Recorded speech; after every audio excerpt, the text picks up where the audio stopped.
ওম শান্তি। যেতিয়াই যেতিয়াই মনটো বেয়া লাগে আপুনি মনটোক এইকেইটা কথা অতি সোনকালে কৈ দিব। যেতিয়াই যেতিয়াই আপোনাৰ মনটো খুব বেয়া লাগে, কেতিয়াবা কোনোবা কাৰণ নোহোৱাকৈও বেয়া লাগে, কেতিয়াবা ঘৰ সংসাৰত যিবোৰ চলি থাকে যেতিয়া আহৰি পায় সেই কথাবিলাকে মনলৈ আহে।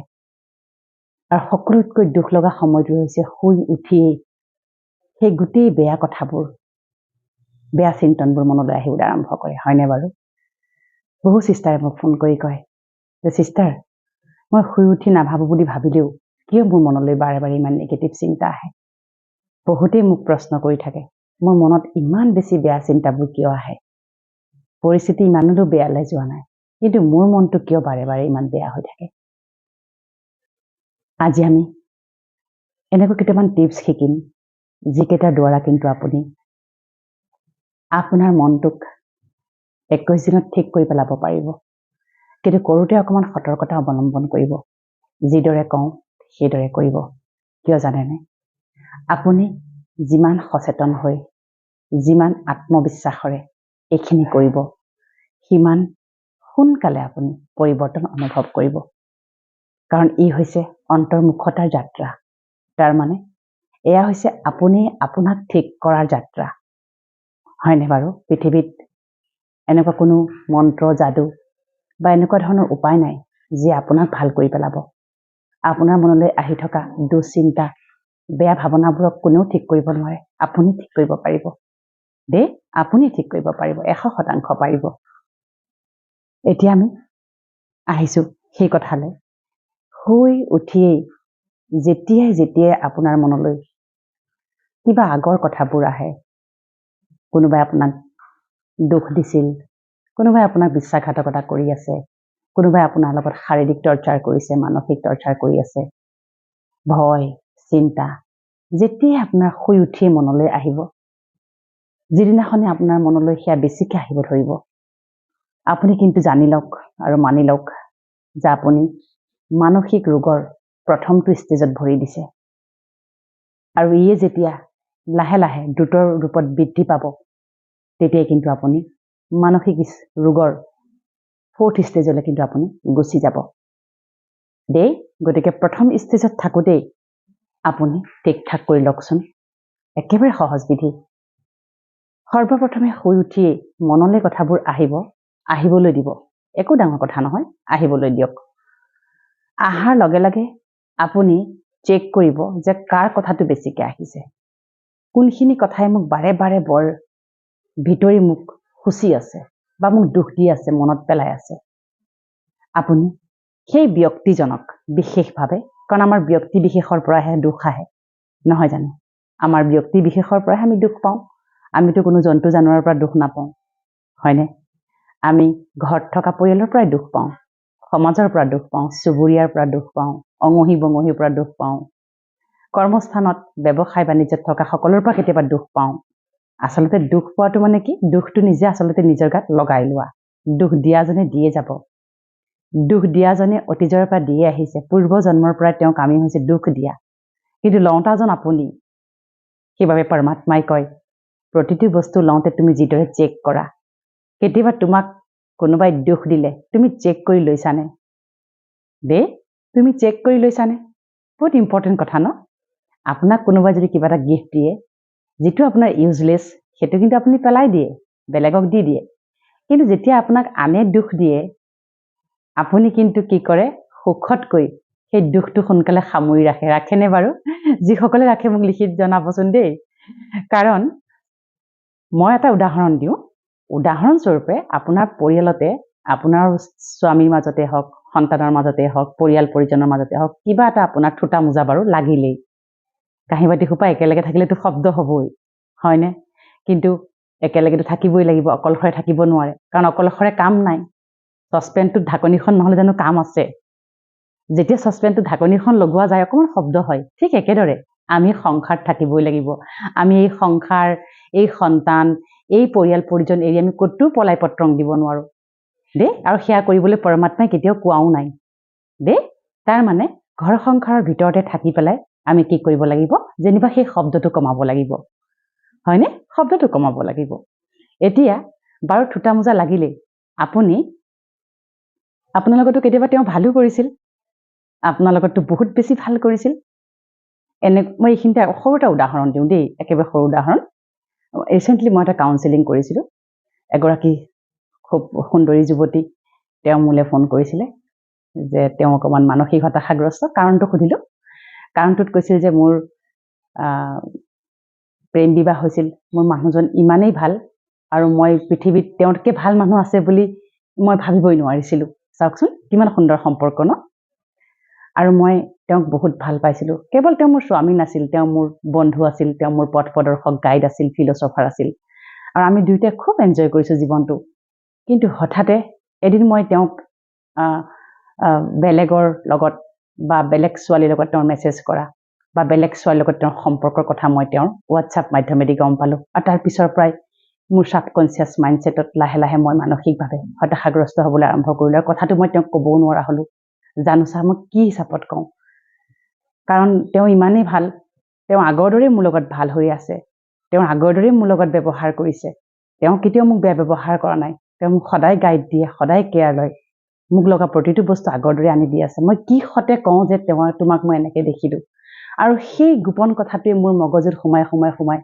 তেওঁ ডিপ্ৰেশ্যনৰ 4th ষ্টেজলৈ গুচি গৈছিলে আৰু যেতিয়া কাউন্সেলিঙত মই কথাখিনি তেওঁক বুজালোঁ এই শব্দটোৱে কৈছিলোঁ এই বাক্যশাৰী কৈছিলোঁ চাওক মানুহ বিশেষে ভুল হয় তেওঁক বাৰু সেই মেছেজত আপুনি আদান প্ৰদান দেখিলে কথা বতৰা পতাও দেখিছে আপুনি লগ পোৱাও গম পাইছে কিন্তু তেওঁ যে আপোনাক ইমানখিনি যে ভাল কৰি থৈছিল আপোনাৰ ইমান যে বহুমূলীয়া সময় আপোনাক দান দি থৈছে সেইখিনিৰ তুলনাত আপুনি এই দুখটোক আপুনি অন্তৰেৰে উলিয়াই তেওঁক ক্ষমা কৰি দিব নোৱাৰেনে আৰু তেওঁৰ লগত মুকলিকে কথাষাৰ পাতি কিবা কৰি আপোনাৰ মনৰ সেই ভাৱনাটোক আপুনি সলনি কৰি লওক তেতিয়া তেওঁ কৈছিল হয়তো যেতিয়াই মই দুখটো পাইছিলোঁ মোৰ ছাবকনচিয়াছৰ পৰা তেওঁ মোৰ লগত যিখিনি ভাল কৰিছিল বা তেওঁ মোক যিমানখিনি দিছিল জীৱনত মোক জিৰ'ৰ পৰা হিৰ' বনাইছিল মই গোটেইখিনি ভাল কথা পাহৰি পেলাইছিলোঁ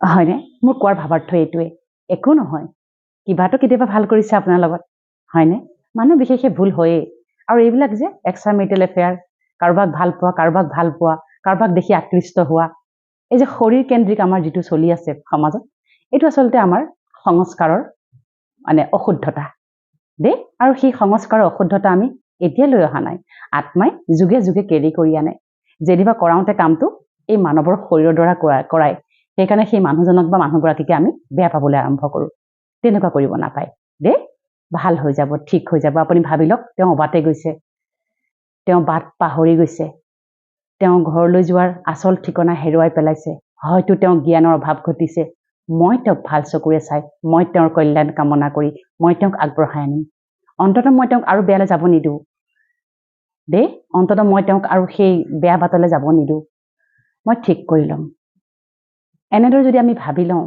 কিমান সুন্দৰকৈ সংসাৰখন চলি যায় তাৰ বাবে কি লাগিব অকণমান গ্ৰহণযোগ্যতা শক্তি লাগিব সহন শক্তি লাগিব হয়নে আনক সহযোগ কৰা শক্তি লাগিব শান্ত স্বৰূপ আমাৰ স্থিতি লাগিব তেতিয়াহে পাৰিম নহয় জানো গতিকে একো নহয় সংসাৰত যি ঘটি আছে সেই কথাবিলাক মনলৈ আহিবলৈ দিয়ক আপুনি ৰাতিপুৱা শুই উঠি সেইভাৱে চেক কৰিব কাৰ পৰা আহিছে সেই দুখটো আৰু সেই ব্যক্তিজনে আপোনাক কেতিয়াবা কিবা ভাল কৰিছিল নেকি সেই মুহূৰ্তবোৰ আপুনি খুব মনত পেলাব কিয় মনত পেলাব দিছোঁ ৰাতিপুৱা জানেনে ৰাতিপুৱা আপোনাৰ মনৰ অৱস্থাটো খুব বেছি সক্ৰিয় হৈ থাকে সেই সময়ত যদি আপুনি তেওঁৰ ভাল গুণবোৰ মনত পেলাই দিয়ে কেতিয়াবা তেওঁ আপোনাক কৰা ভাল কথাবোৰ যদি আপুনি মনত পেলায় কি হ'ব জানেনে আপোনাৰ ছাবকনচিয়াছ মাইণ্ডত ভাল বেয়া দুয়োটাৰ সংঘৰ্ষ আৰম্ভ হ'ব আৰু ভাল বস্তুটো সদায় ভালৰ ওজন সদায় বেছি আৰু সেই ভাল কথাবোৰে এই নিগেটিভিটিবিলাকক অকণমান কমাব লগে লগে সেই ব্যক্তিক আপুনি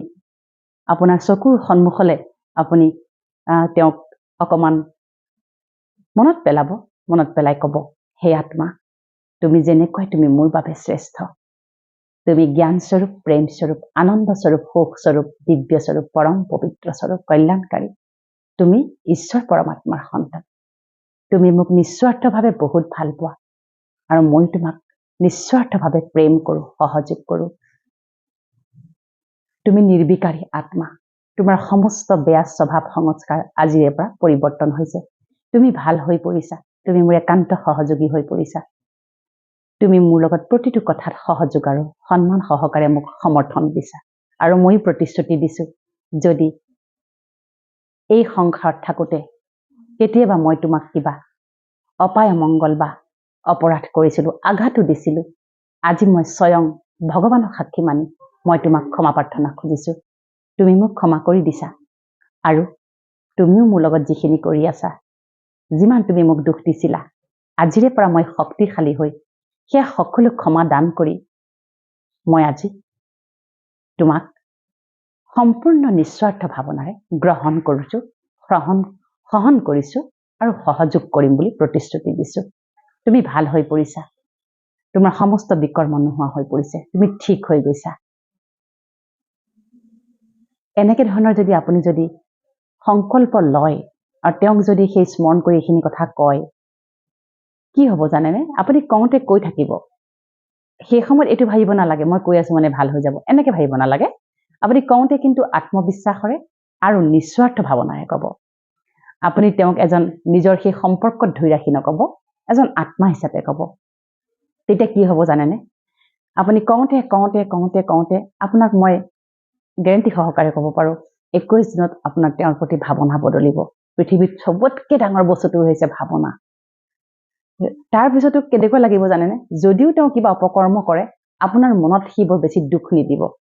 আপোনাৰ মনটোক বৰ বেছি চুব নোৱাৰা হ'ব। কিয় জানেনে? আপোনাৰ মনটোক আপুনি সম্পূৰ্ণ পজিটিভ কৰি পেলালে।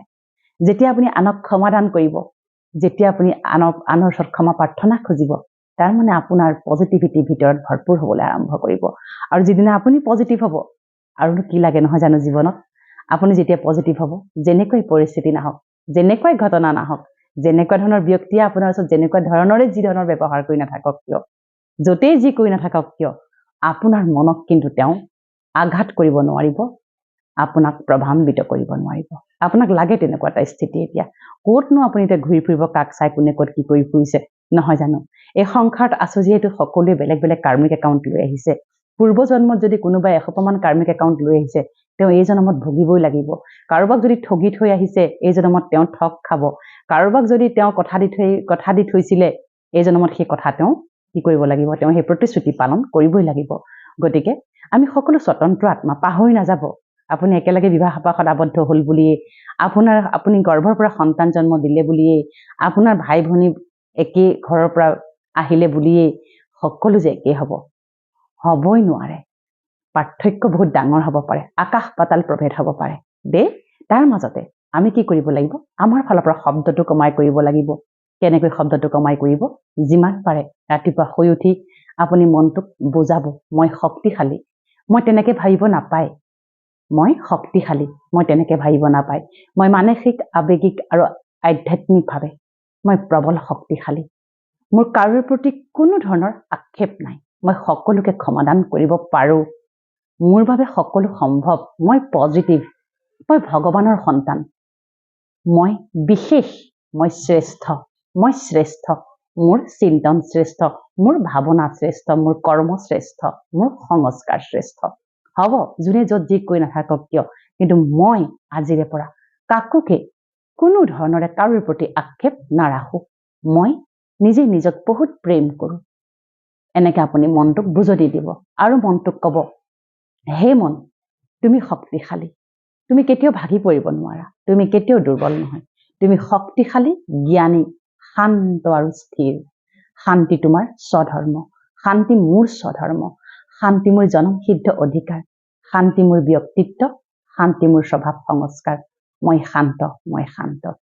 আকৌ যেতিয়া এই দিনটোত আপুনি এনেকুৱা ধৰণৰ পৰিস্থিতিৰ মুখামুখি হয় যে মনটো বেয়া লাগি গ'ল, কোনোবাই ঠগি থৈ গ'ল, কোনোবাই বেয়াকৈ কৈ থৈ গ'ল, কোনোবাই বেয়া ব্যৱহাৰ কৰিলে, কোনোবাই আপোনাৰ বেকবাইটিং কৰিছে, কোনোবাই আপোনাক লৈ পেলাই ক'ৰবাত চৰ্চা চলাই আছে, আপুনি জানিছে, শুনিছে, কিন্তু লগে লগে মনটো বেয়া কৰি নেপেলাব দেই।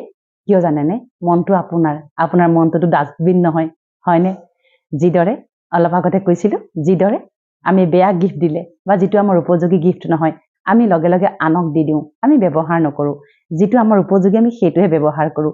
ঠিক একেদৰে যেতিয়া আপুনি আনৰ পৰা তিৰস্কাৰ, অপবাদ, কনস্পাৰেঞ্চি, ষড়যন্ত্ৰ, বেয়া ব্যৱহাৰ, বেয়া বাক্য, আপুনি অপমান, তিৰস্কাৰ পায়, সেইবিলাক কিন্তু আপোনাৰ বাবে উপযোগী নহয় বুলি আপুনি কিন্তু দলি মাৰি পেলাই দিব। আপোনাৰ কাষলৈকো আহিব নিদিব। আপুনি কি ৰাখিব জানেনে গিফ্ট হিচাপে?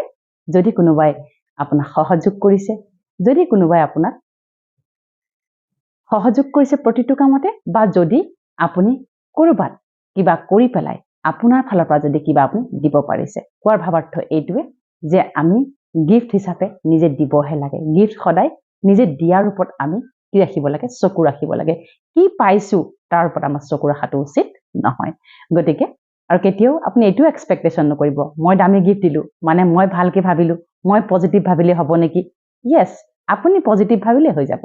কিয়? আপুনি আপোনাৰ ভিতৰৰ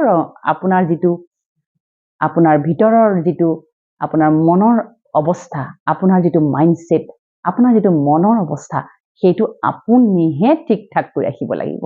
সেইটোৱে হৈছে আপুনি নামৰ সেই মানুহগৰাকীৰ কি জানেনে? এখন বেৰা দেই। তাৰমানে ঘৰখনতো চাৰিওফালে বেৰা দিওঁ যাতে গৰু ছাগলী সোমাব নোৱাৰে। ঠিক একেদৰে আমি কি কৰিব লাগিব?